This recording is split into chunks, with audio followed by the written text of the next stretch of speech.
Just minutes ago, President Obama approved a disaster declaration for West Virginia. 9 counties are dealing with a chemical spill. It contaminated the water supply. Up to 300,000 people are being told not to touch the tap water. Well, we're now learning that the spill was worse than initially believed. So how long until people can actually drink the water coming out of their own taps? Now it's utter chaos. Eyes burning. It's a zoo in here, isn't it? It's a zoo. If I can't take a shower, it's going to be ugly. Authorities say 7,500 gallons of a toxic chemical used to process coal leaked into the Elk River on Thursday from Freedom Industries, a company just upstream from a water treatment plant. The chemical leak is unacceptable. We do need to look at it to make sure that this kind of incident does not happen again. I guess 23, 26 years it hasn't been inspected, so if it had been certified every year like they're supposed to do, then we could have avoided this whole situation.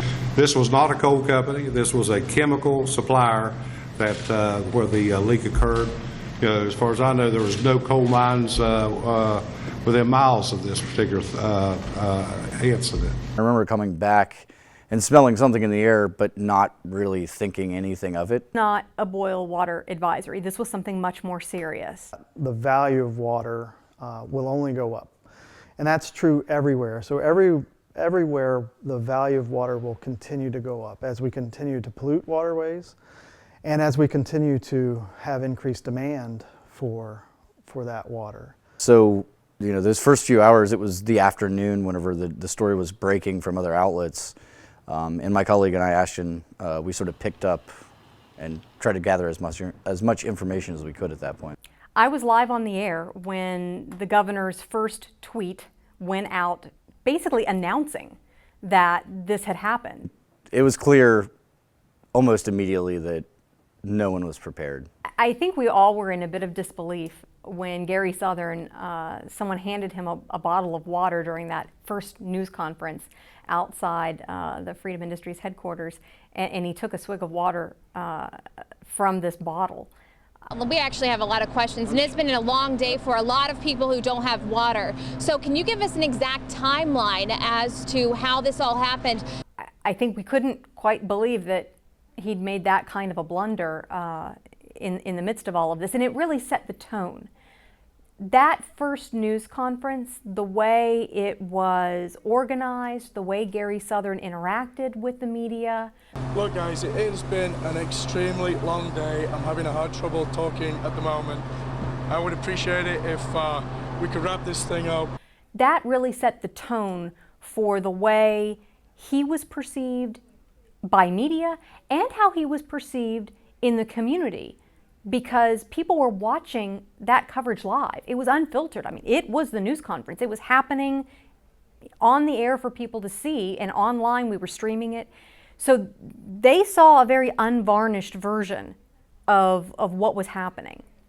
The economic value of water spread across so many different facets of life that it almost gets, pardon the pun, but it gets diluted. You know, its real value gets diluted because you've got a tourism sector, you've got a quality of life sector. People's willingness to pay for clean water is huge.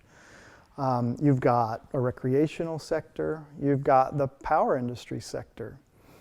And then of course you have the drinking water sector, and all of these things draw on the value of water. But there were all these residual questions. You know, will any of the MCHM stay in my pipes? Will it cling to the metal? And, you know, what about my hot water heater? And no matter how many times we would explain the process as it had been explained to us, viewers weren't believing what they were hearing and what they were seeing, because there had been that confusion in the beginning, and because there had been some mixed messaging early on and then throughout the rest of the process.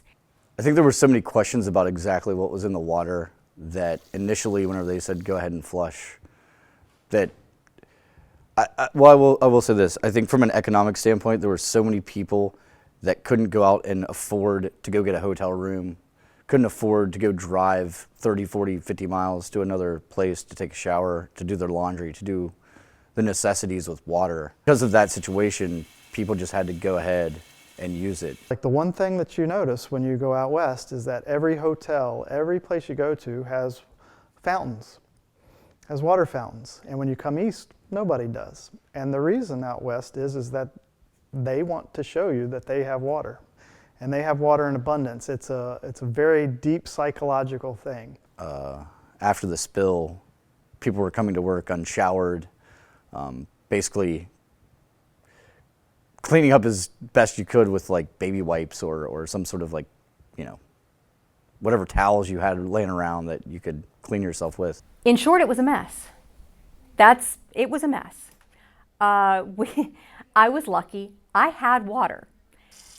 But that meant I was sort of ground zero for people who needed showers, who needed to fill up water bottles, for people who just kind of wanted a place where they could get away from the no water situation wherever they were and feel a sense of normalcy for a little bit. So I was very, very fortunate.